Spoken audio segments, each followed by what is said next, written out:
Kegiatan Rapat Koordinasi Badan Amil Zakat Nasional atau Basnas Malang Raya bersama Basnas Provinsi Jawa Timur dan pemaparan ISO 9001 berlangsung Selasa 27 Agustus 2024. Dihadiri langsung oleh Sekda Kota Batu Zadim Efisiensi mewakili PJ Wali Kota Batu yang berhalangan hadir. Ketua Basnas Provinsi Jawa Timur Profesor Dr. Kiai Haji Ali Mashan Musa bersama para wakil ketua, Ketua Basnas Kota Batu Dr. Andes Haji Abu Sofyan MM bersama para wakil ketua, Ketua Basnas Kabupaten Malang Dr. Andes Kiai Haji Khairul Hafiz Fanani MH bersama para wakil ketua, serta Ketua Basnas Kota Malang Profesor Dr. Haji Kasui Saiban MA bersama para wakil ketua dan perwakilan dari Bank Jatim Syariah. Marilah kita berseru, Indonesia bersatu. Hiduplah tanahku, hiduplah negeriku, bangsaku, rakyatku semuanya.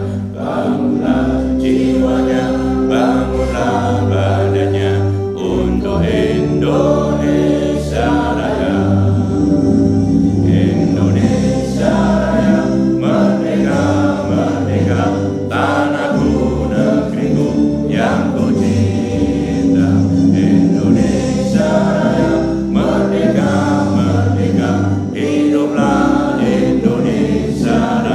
Rapat kerja Basnas Malang Raya ini diselenggarakan untuk meningkatkan silaturahmi antara Basnas Malang Raya dan sebagai wadah bertukar informasi terkait pengumpulan, pendistribusian zakat, pelaporan dan tata kelola Basnas serta pola komunikasi dengan pimpinan kepala daerah, termasuk OPD di masing-masing wilayah, sehingga diharapkan pengelolaan zakat lebih optimal dan bermanfaat bagi masyarakat luas.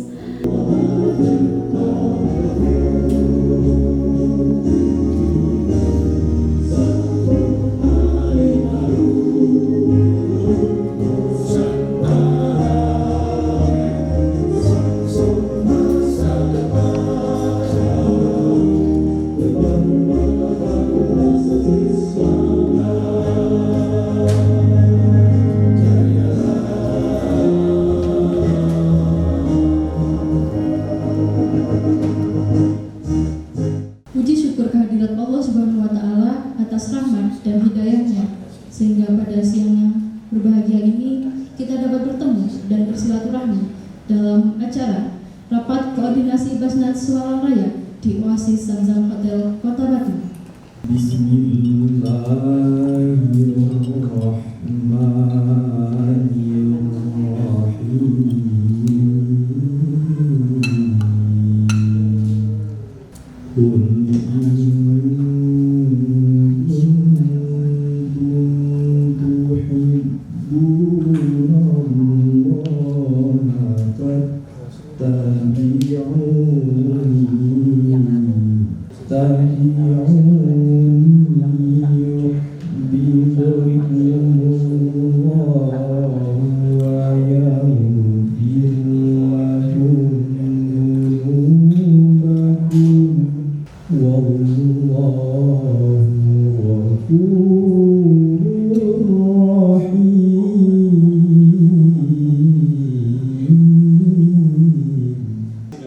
Dalam sambutannya, Ketua Basnas Kota Batu Dr. Andes Haji Abu Sofyan MM menjelaskan, kegiatan rapat kerja ini diselenggarakan untuk meningkatkan efisiensi dan efektivitas pengelolaan Basnas di Malang Raya, serta berterima kasih kepada Ketua Basnas Provinsi Jawa Timur dan Ketua Basnas Kota dan Kabupaten Malang yang sudah berkenan hadir dalam kegiatan rapat koordinasi ini.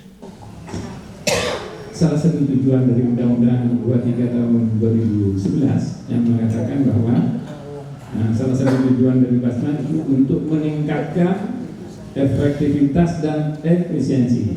Oleh karena itu pada kesempatan ini menghadirkan pemaparan ISO 971 agar supaya manajemen mutu pengelolaan Basnas di 3 daerah ini yang disebut dengan Malang Raya ini nanti bisa landing dengan efektif dan efisien dalam pengelolaan zakat. Nah, oleh karena itu saya ucapkan terima kasih banyak kepada tim pemaparan ISO 9001 ini. Ya, mudah-mudahan nanti bermanfaat, kemudian bisa menjadi landasan kita untuk mengelola zakat.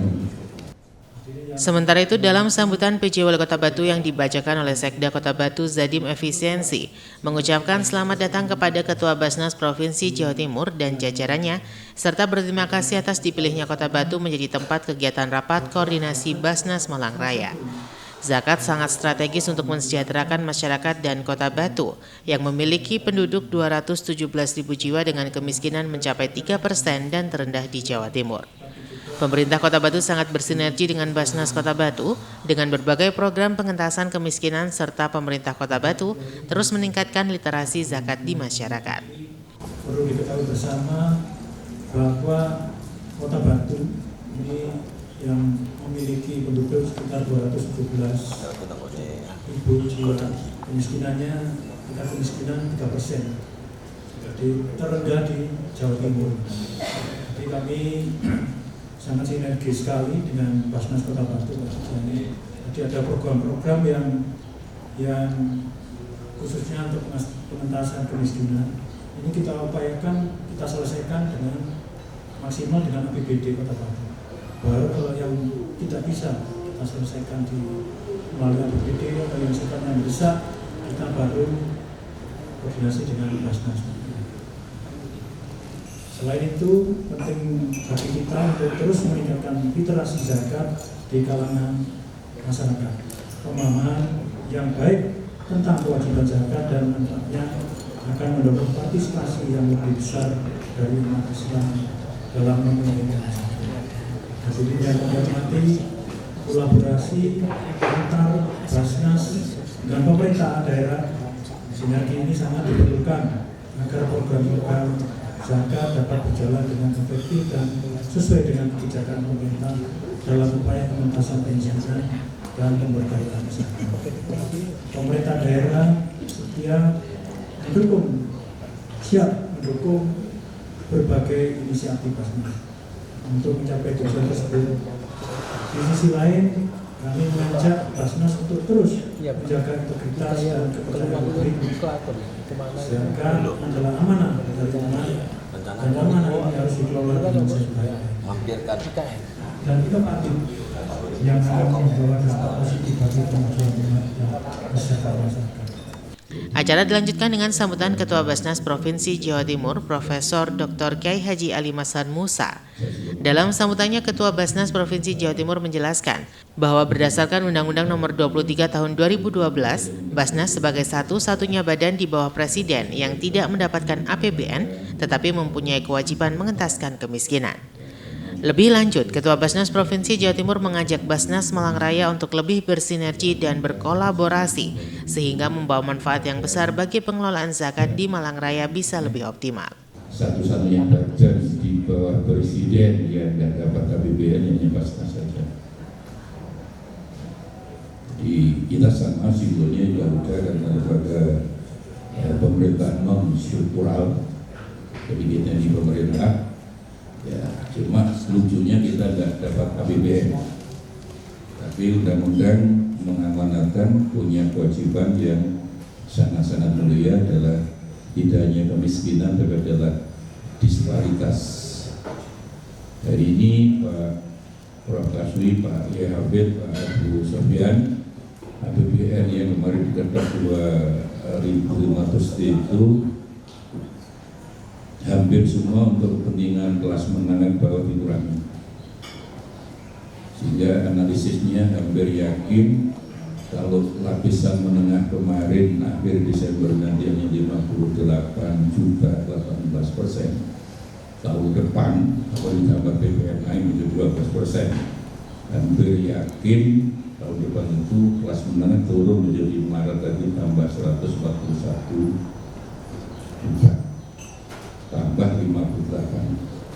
Jadi persis itu kajian yang dibenarkan BPS setengah tahun yang lalu, bahwa masih Sekda 58%, hampir sama sebenarnya, 58% Seorang Indonesia ini sehari makannya tidak sampai 22.000. Kalau pajak naik 12%, kemudian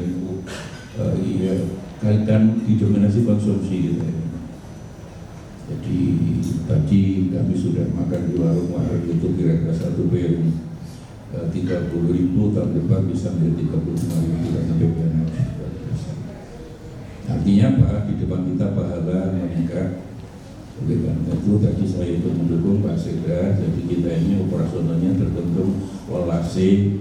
Kalau di kami di Gubernur, walase Gubernur. Di Batu juga walase wali kota. Ada 2 kabupaten Jawa Timur yang masih belum mendapatkan hibah dari bupati. Tidak saya sebutkan kabupaten mana, masih ada 2. Itu rumus kita di situ, Bapak Ibu sekalian. Jadi dalam konteks ilmu sosial, ya bahwa yang kita lakukan rumusannya begitu. Jadi care itu pelayanan, ya filantropi lah. Ya itu pun juga kita sesuaikan dengan masing-masing kabupaten. Ya kalau Malang alhamdulillah sama dengan ketuanya tambah raja. Saya enggak, Atullah wa Rasul wal amri. Kita mengikuti fatwa MUI. Itu yang kita pegangi, kita pemerintah. Kalau sudah pemerintah ngambil keputusan harus ditaati. Idza hakamal qadhi intahal khilaf. Hukmul qadhi ya lahu khilaf. Jadi kalau sudah memang pendapat banyak. Tapi kalau sudah kita ngambil salah satu dan kita pemerintah itu boleh. Hari raya itu Muhammadiyah betul apapun kita boleh. Jadi kalau sudah pemerintah ngambil putusan dari raya Rebo, ya Rebo itu Allah wa ulil amri. Wau ini wau atam loh, bukan wau bimana au. Lek masna, dua sulasa, lah itu au. Lah ini kan Allah wa ulil amri jelas mutlakul jam tidak bisa. Taat Allah harus taat pemerintah. Bukan urusan bisa, bukan ru'yah. Ini pemerintah putusan harus ditaati. Jelas itu. Kalau itu begitu, nah kan Quran hadis yang diredasikan bahasa hukum, tidak boleh musuh. Makanya netral saja menjalan-jalan dan bungo seposin kira-kira senang bebas mereka lain saja. Kalau perlu istighosah lah, tidak apa-apa Pak Profesor dan yang sama bilang tadi besok jadi lagi, dan Kota Malang itu sudah batu Jadi kita sudah semacam percontohan begitu, Banyuwangi, Ngawi, sama Tulungagung, dan hasilnya bagus. Jadi mereka yang jualan di pasar itu Pak Sekda, ternyata setelah diteliti, terutama di pasar di kota ya, jam 1 malam di lapaknya jual sayur apa, belum laku sudah ada orang nyauri Bang Suwean. Dan itu di Malang namanya apa nih? Bang apa? Bang Didin. Dan itu minimal 13an tuh utang 1 juta balik nih 1 juta 300. Jadi kalau 100 hari berarti tiap hari berarti 100 berat Pak ya. Jadi ini belum Pak Ayu udah. Nah ini di Ngawi, di Tulungagung sama di Banyuwangi itu hasilnya bagus. Diutangi sama kita, tidak usah bayar bunga. Kerjasama dengan Bank Jatim. Setelah Gus ini kan kita undang semua kota kabupaten langsung action. Tidak usah nunggu launching. Monggo nanti model Ngawi, model kalau Ngawi itu dengan Bank Jatim dan bank yang lain ya. Kalau ada Tulungagung itu dewe, Banyuwangi itu juga uangnya sendiri. Cuma Banyuwangi itu bagusnya pakai yayasan ya. Remaja masjid itu, ya tadi itu saya setuju Banyuwangi itu. Jadi tiap hari itu meja masjid dikai duit bebas nas di tuku rokok lah misalnya ya. Acara ditutup dengan pembacaan doa yang dihantarkan oleh Kiai Haji Abdullah Thohir, Ketua MUI Kota Batu. A'udzubillahi minasyaitonirrajim.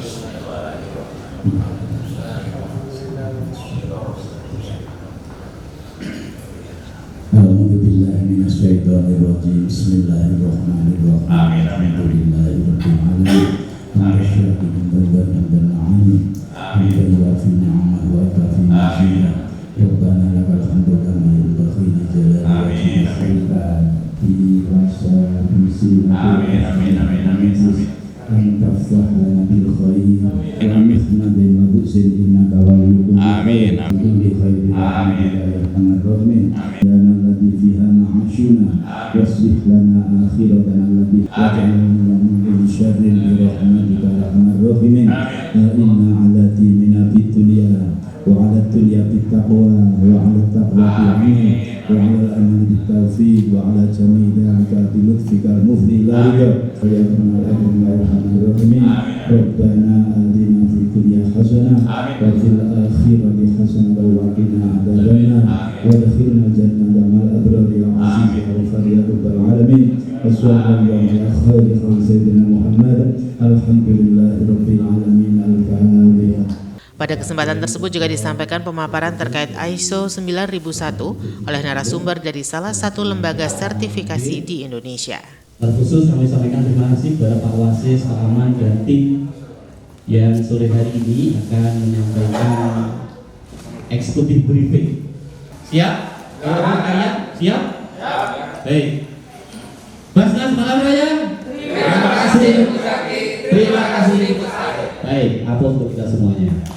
Baik, waktu sebelumnya kami serahkan kepada Pak Wasis dan tim untuk memberikan pencerahan kepada kita semuanya terkait dengan pelayanan yang bermutu itu kayak apa. Atas waktu yang diberikan kepada kami dari PT Sakti Indonesia Sertifikasi adalah lembaga sertifikasi yang memberikan sertifikat kepada organisasi yang telah menerapkan sistem manajemen mutu. Sebelum Pak Wasis menyampaikan paparannya, izinkan kami menyampaikan atau memperkenalkan diri kami tersebut.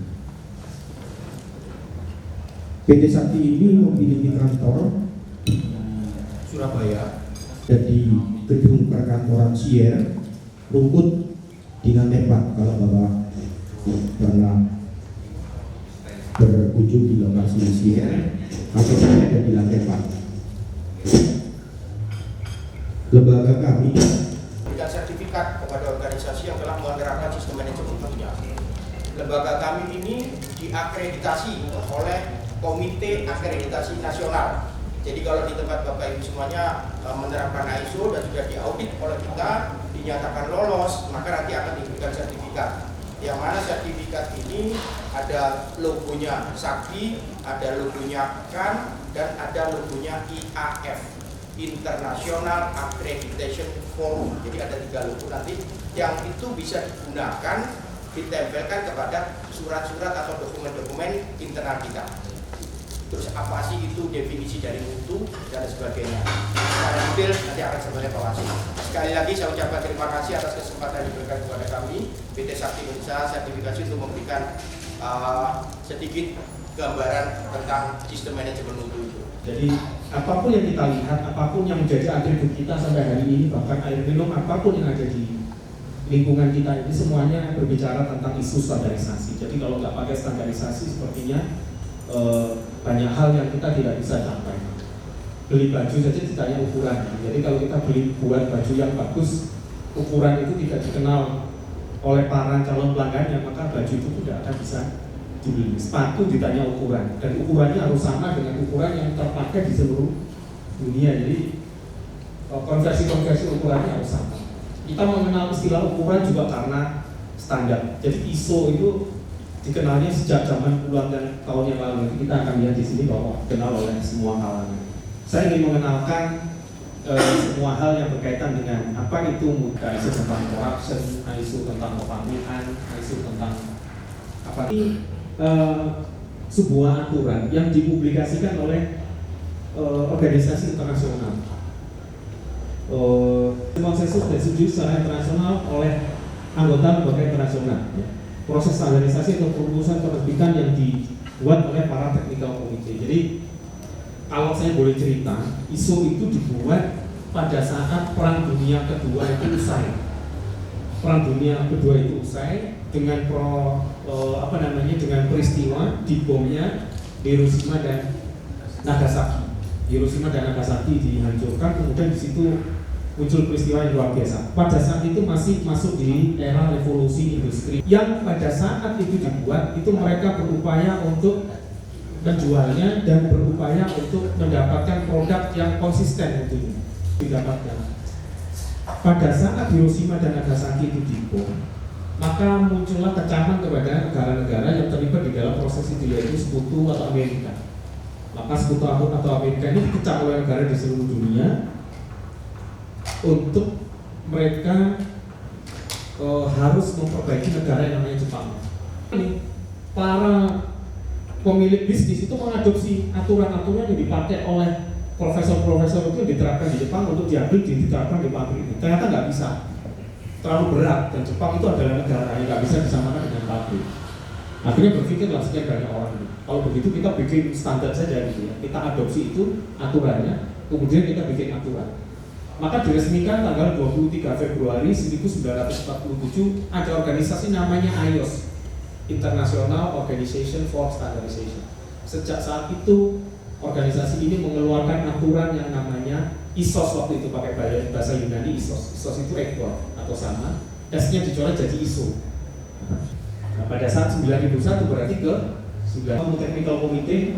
Jadi ISO itu banyak banget ISO. Hari ini yang tercipta sekitar 25.000 sampai 30.000 standar. Pakai konsistensi dan pemenuhan persyaratan. Jadi kalau ingin konsisten, membuat yang saya produsen air ini, kalau itu memproduksi itu ada aturannya, itu ditimbang. Itu kemarin kami audit sudah surveillance berapa? Surveillance pertama kali keluar.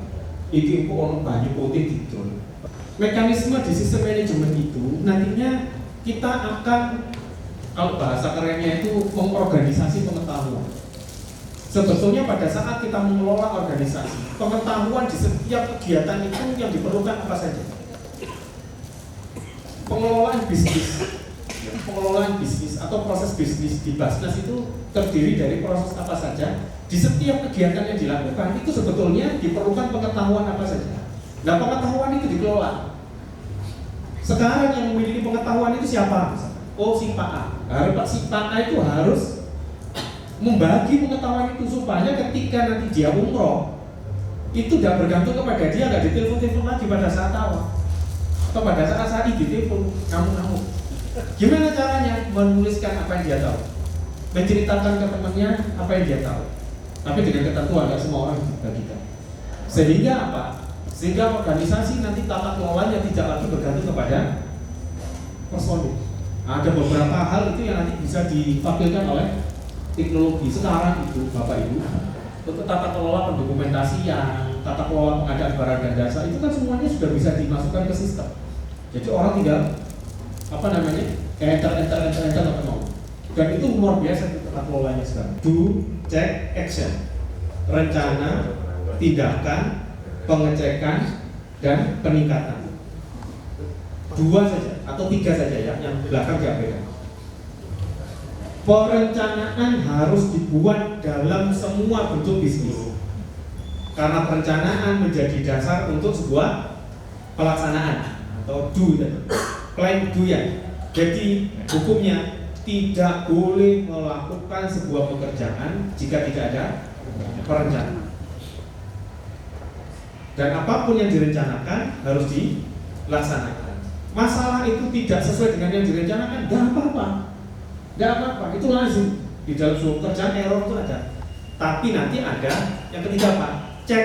Nah, cek ini akan mengatakan cocok, tidak cocok, gitu ya. Ada evaluasi. Mengevaluasi dalam bentuk apa? Bisa inspeksi, bisa supervisi, bisa audit, bisa pemantauan, macam-macam ya. Berbeda-beda. Itu membuktikan bahwa ketika di ruangan ini mungkin ada 50 orang, sistem pasti akan ditanya. Dengan melakukan sesuatu merujuk kemana?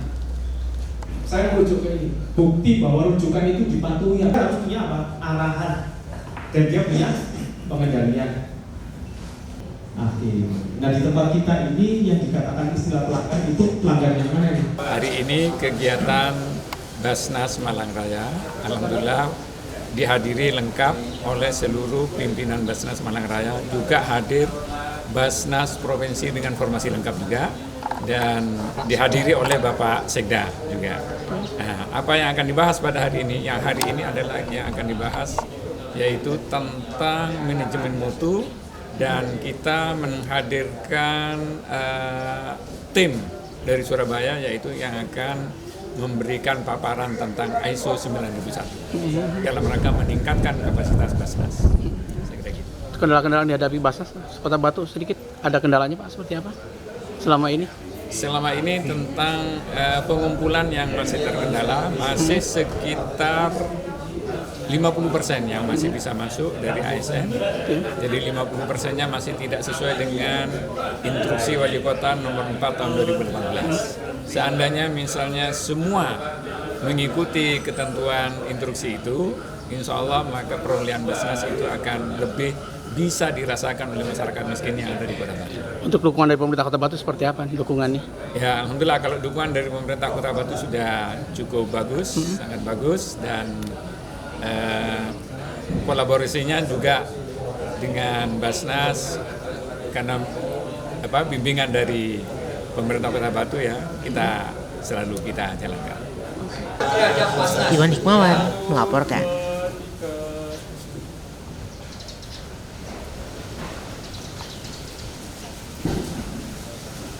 Ya, oke.